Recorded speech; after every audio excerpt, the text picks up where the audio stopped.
चलिए बच्चों, अभी हम बात करेंगे मल्टीपल्स और फैक्टर्स क्या होते हैं। ठीक है, तो अभी तक हमने नंबर्स के बारे में जो अंडरस्टैंडिंग हमें पता चली है, अब हम इसको थोड़ा और यूज करते हैं, मल्टीपल्स और फैक्टर को समझते हैं, फिर हम आगे समझेंगे कि एलसीएम और एचसीएफ क्या होता है। तो मल्टीपल्स का मतलब क्या है, जैसे कोई भी नंबर ले लिया आपने, सपोज 3 ले लिया मैंने, है ना, तो मैंने आपसे पूछा कि 3 के मल्टीपल्स लिखिए। तो 3 के मल्टीपल्स का मतलब क्या है कि मुझे 3 इंटू 1, 3 इंटू 2, 3 इंटू 3, और ये प्रोसेस जो है वो कंटिन्यू है। जितना मैंने पूछा होगा उतना। मैंने पूछा आपसे 5 मल्टीपल्स लिखिए, तो आप 5 नंबर तक मल्टीप्लाई करेंगे 3 को। ठीक है, मैंने आपसे पूछा कि less than right the multiples of 3 less than 20, तो आपने तब तक ये लिखते चल रहे जब तक आप 18 तक नहीं पहुंच जाते।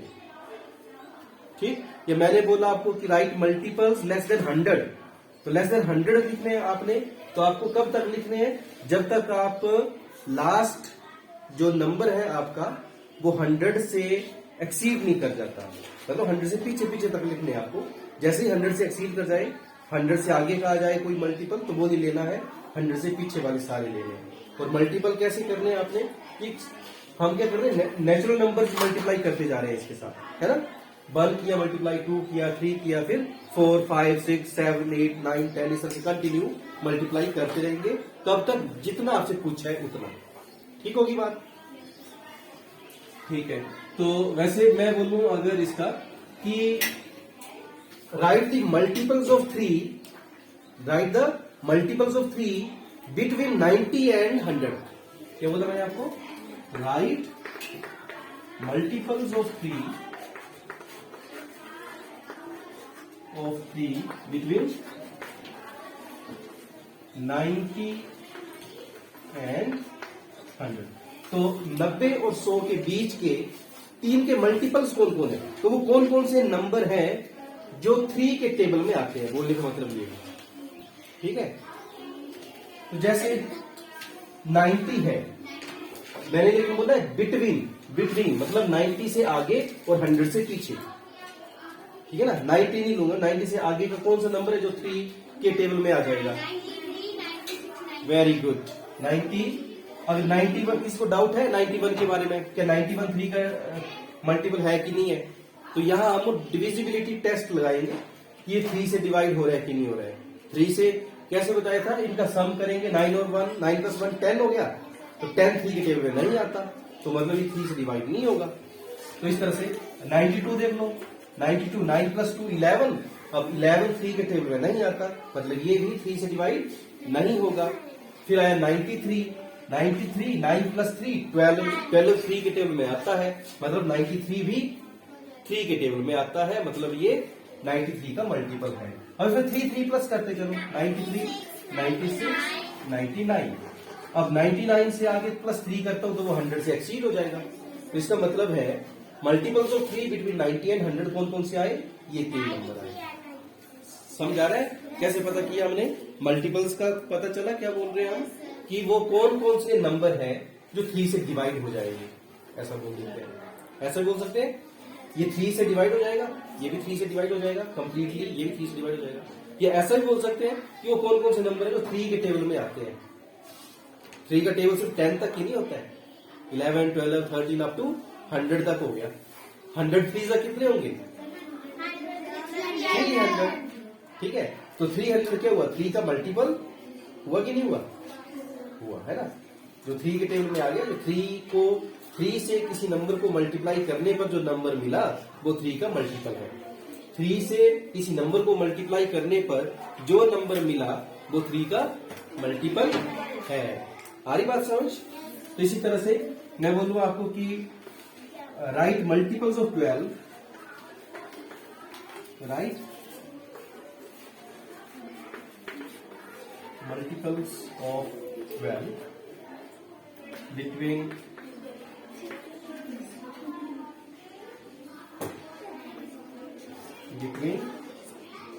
70 and 1700,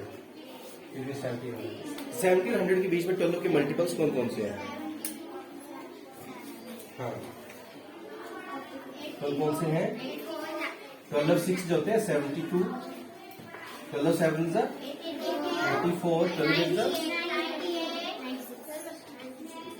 96। ठीक है, तो ये 3 आ गए हमारे 70 और 100 के बीच 12 के मल्टीपल्स। तो मल्टीपल्स की बात समझ आ रही है आपको? ओके, चलिए अब इसको मिटा दूं मैं। अभी मल्टीपल से एक और बात समझेंगे हम कि कॉमन मल्टीपल्स क्या होते हैं। कॉमन मल्टीपल्स, तो जब मैंने कॉमन की बात करी तो मतलब मैं कोई दो नंबर लूंगा, है ना। कॉमन मल्टीपल्स की बात कर रहा हूं, मतलब किन्हीं दो नंबर के मल्टीपल्स की बात करूंगा मैं। कॉमन का मतलब होता है जो दोनों जगह पर हो, है ना। तो कॉमन मल्टीपल्स ऑफ 3 and 4 कितने भी हो सकते हैं, लेकिन मैं फर्स्ट 3 कॉमन मल्टीपल की बात कर लेता हूं। First 3 common multiples of 3 and 4। इसके लिए क्या करेंगे, हम पहले 3 के मल्टीपल लिखेंगे। 3 के मल्टीपल्स क्या है? 3 आ गया, 6 9 12 15 18 21 24 एंड सो ऑन। इस तरह से 4 के मल्टीपल लिख लेंगे। 4 8 12 16 20 24 28 लाइक दिस। अब मैंने बोला फर्स्ट 3 कॉमन मल्टीपल्स। तो पहला कॉमन क्या, कॉमन जो यहां भी है और यहां भी है। तो फर्स्ट कौन सा है दोनों जगह पर? 12। दूसरा कौन सा है? 24। और 3 की बात करी है हमने, तो आगे इसको चेक कर लेते हैं। आगे 24 से आगे क्या आता है? 27 30 फिर 33 36 जो होगा वो 4 में भी आएगा। जैसे 4 में 28 आ गया, 28 के बाद 32 और 36। तो जो 36 है वो 3 में भी है और 4 में भी है। तो ये आ गए इसके फर्स्ट 3 कॉमन मल्टीपल्स। तो कॉमन मल्टीपल क्या होते हैं, बात समझ आ रही है? ऐसे मल्टीपल जो जिन दो नंबरों के बारे में पूछा है। जैसे यहाँ पर आपसे 3 और 4 के बारे में पूछा है, तो 3 और 4 के कॉमन मल्टीपल्स आ गए। ये 3 जो है वो इनके फर्स्ट 3, आगे भी हो सकते हैं। आगे इनके अगर मल्टीपल्स हम लिखते चले जाए तो कुछ मल्टीपल्स जो है वो 3 में भी होंगे और कुछ जो है वो कॉमन के 4 के जो होंगे वो आपस में कॉमन होंगे। अब हम बात करते हैं लीस्ट कॉमन मल्टीपल की। लीस्ट कॉमन मल्टीपल, तो ऐसा मल्टीपल जो दोनों में है और सबसे छोटा है। लीस्ट का मतलब होता है सबसे छोटा। तो लीस्ट कॉमन मल्टीपल को ही हम शॉर्ट में एलसीएम बोलते हैं। तो अब 3 और 4 का एलसीएम क्या आया बताइए? लीस्ट कॉमन मल्टीपल क्या है? जो दोनों में है और सबसे छोटा है, क्या है? 12। तो इनका एलसीएम आ गया 12। इतनी बात सबको समझ आ रही है? तो अभी हमने मल्टीपल्स क्या होते हैं वो समझा, और लीस्ट कॉमन मल्टीपल किसको बोलते हैं वो समझा। ठीक है, चलिए, तो ये तो कहानी होगी हमारी मल्टीपल की। इसी तरह से वो फैक्टर की भी बात कर लेते हैं। फैक्टर किसको बोलते हैं?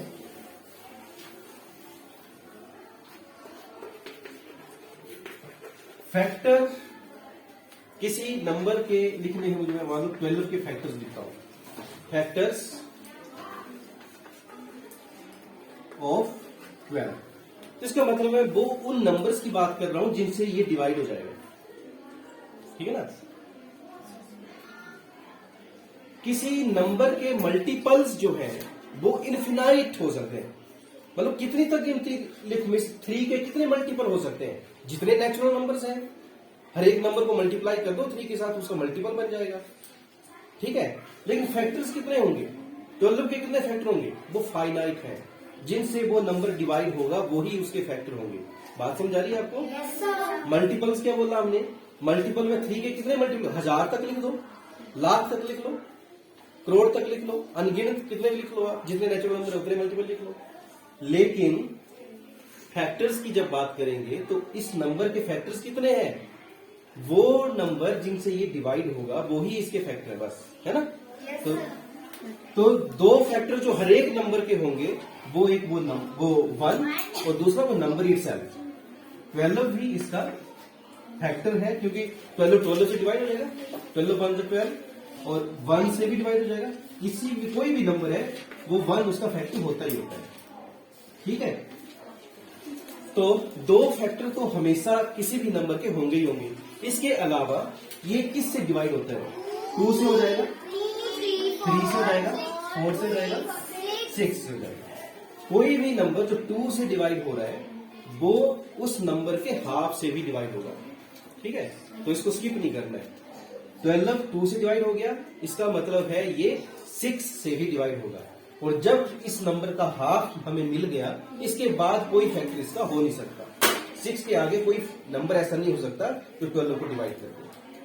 किसी भी नंबर को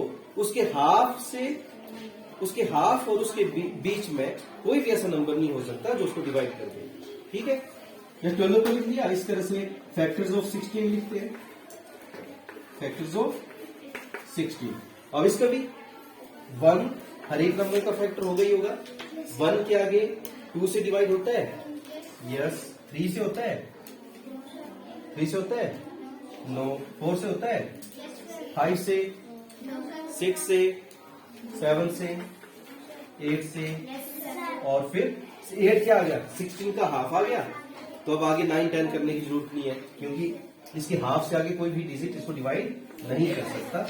इसके आगे आ गया फिर ये नंबर 16। इतनी बात होगी। तो फैक्टर्स क्या होते हैं ये समझ लिया हमने। फैक्टर वो नंबर है जिससे वो नंबर डिवाइड होता है, कंप्लीटली डिवाइड होता है, ठीक। अब हम बात करेंगे कॉमन फैक्टर्स की। जैसे हमने कॉमन मल्टीपल्स देखे वैसे हम कॉमन फैक्टर मतलब क्या है, कॉमन मतलब दोनों जगह, कॉमन मतलब यहां भी है और यहां भी है। तो 12 और 16 के कॉमन फैक्टर क्या है, 1 है, 2 है और 4 है। तो इसकी कॉमन फैक्टर्स है, यस। अब इसका हम बात करेंगे हाईएस्ट कॉमन फैक्टर की। हाईएस्ट कॉमन फैक्टर क्या है, इसका हाईएस्ट कॉमन फैक्टर, इसी को हम क्या बोलते हैं, HCF। तो इसका हाईएस्ट कॉमन फैक्टर क्या है, इसका हाईएस्ट कॉमन फैक्टर क्या है, 4। हाईएस्ट में सबसे बड़ा कॉमन फैक्टर क्या, कौन कौन से 1 2 4 इसके कॉमन फैक्टर हैं और हाईएस्ट क्या है, हाईएस्ट है 4। तो ये आया इसका HCF, ठीक। इतनी बात होगी, ओके। यहां तक किसी को डाउट कोई?